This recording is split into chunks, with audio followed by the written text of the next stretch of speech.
I am grateful to the leader of the House, Nadaji, and leader of the opposition, Khargeji. We had meaningful deliberation about the issue that is agitating the mind of judiciary. It is for the first time since independence that a Chief Justice has, in a transparent, accountable manner, put all material available to him in public domain and shared it without keeping anything with the court. This is a step in the right direction. Constitution of a committee by the Chief Justice of India and the alertness he has reflected is also a factor that needs consideration. Institutions like the judiciary and legislature serve their purpose best when their in-house mechanism is effective, fast,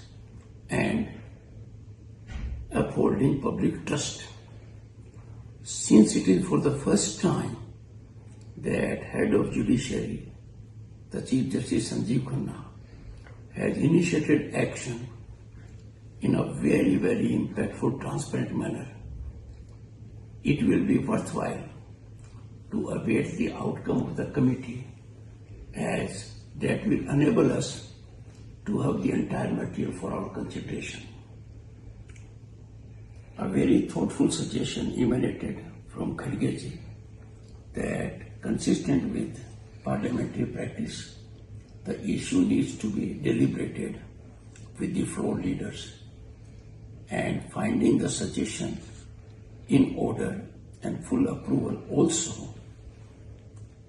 of all three of us, a meeting will accordingly be scheduled, where I would extend an invitation to floor leaders in the Council of States to take a call on this. I have indicated firmly that the steps taken so far by the Chief Justice of India, Sanjeev Khanna, are unprecedented if we go by past performance, and no effort will be spared to make available in public domain by way of an inquiry what could possibly be requirement in such a challenging situation that is agitating mind of members of the judiciary, members of the bar, parliamentarians and public at large. I will schedule a meeting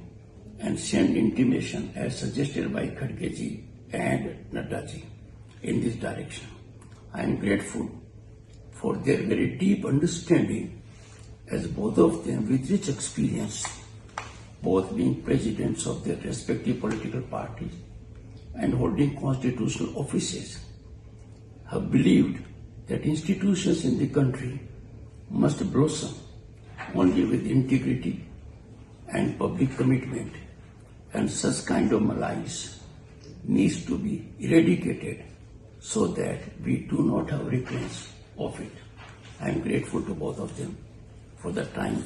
they have devoted to this issue in a spirit of keeping nation ahead of everything else.